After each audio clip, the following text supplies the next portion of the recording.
Welcome to day 114 of 365 days of practice. I have about 5 minutes until my timer goes off for my cookies in the oven.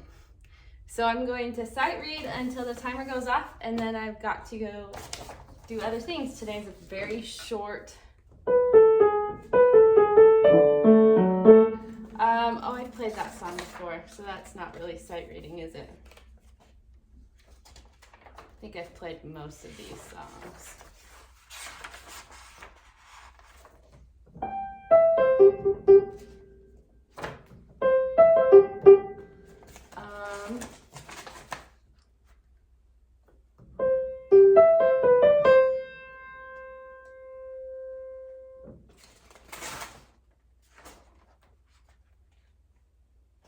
I'm wasting precious time.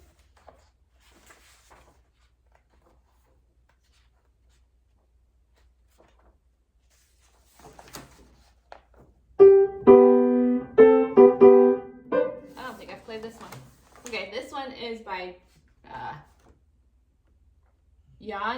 Ladislav Dussek, something like that.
My video from yesterday that was like an hour and 40 something minutes, and I didn't, and so my video ended real quick because the storage was out. So my timer hasn't gone off yet. It should be soon though, so I don't know where it ended in this part of the Sonatina, so I'm just gonna start off in the rondo.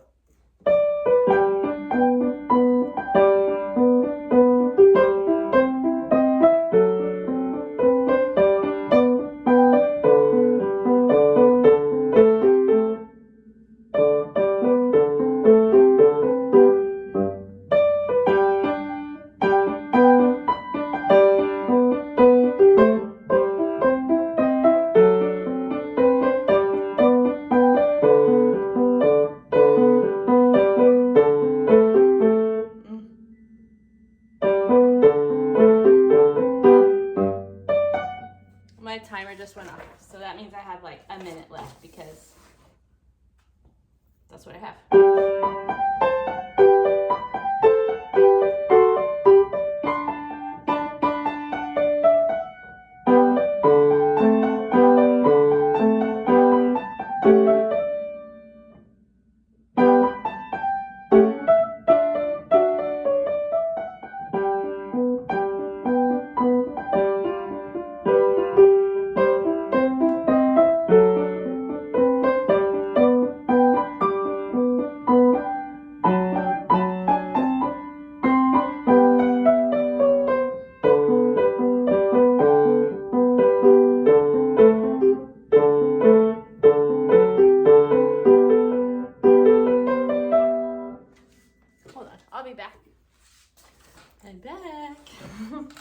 Now I gotta find out where I was.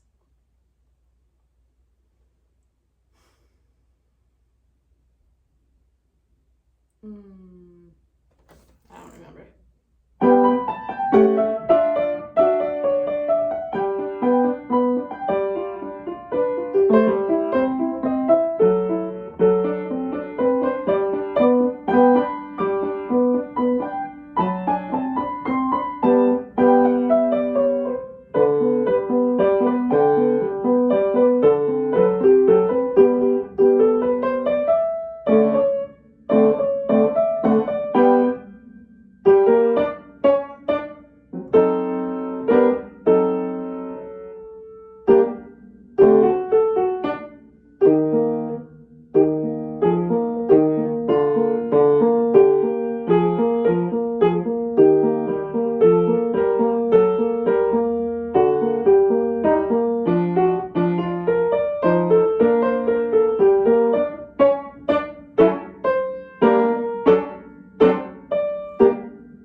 Day 114 of 365 days of practice. I've had comments about my ability to sight read, and like good comments. I feel weird saying that I had like compliments saying that I'm good at it, but if that just feels weird. But I don't know. So one of the things that I can tell you has made me decent at sight reading is ever since I was a kid, like I was drawn to new music, and so I would sight read stuff all the time, every day. Like I'd practice what I was supposed to practice that my teacher had me practice, but then I would just play through other music. Whatever books I had, I would just play through them. And so I just got kind of used to practice sight reading. But then like as a piano teacher, that helps a ton, because I've learned different techniques to like read ledger lines. That's huge. If you can become proficient in reading ledger lines like right off the bat, then sight reading becomes 100 times easier. That's probably the biggest thing I'll say, is if you can read ledger lines, massive improvement on your ability to sight read. And the way that I learned how to read ledger lines was through John Schmidt's piano teaching method. His book is called Fun Songs. He's part of Piano Guys. But it's a really good piano method. I use it in tandem with the Bastian method now. Mostly just like, I don't use his book as much, but I will like teach some of the things from there. But you use, if you know your anchor line notes, which are like your bottom and top lines in each staff, and you know the middle line, then you can easily figure out what the other notes are around those lines using steps and skips. And so you do that with ledger line notes. So for example, I know that 2 skips above the bass line top line note, the bass top line note or the anchor line note is E, because I know that 2 skips up from A is E. And so just those kind of things. And then it just helps when you're trying to quickly read something that's like 5 steps or 10 steps above the top line or something like that in the treble clef or whatever. So that's probably the biggest thing. It's just practicing your sight reading as much as you possibly can and figuring out your ledger lines. Also, when you're playing music like this, just becoming familiar with the styles that there are will help you anticipate the movements. And practicing your scales will help with your fingering, becoming familiar with the type of fingering they're going to ask you to do, where it's just going to be a piece of cake. So, all right, thanks for joining me today. We'll see you guys tomorrow. Bye.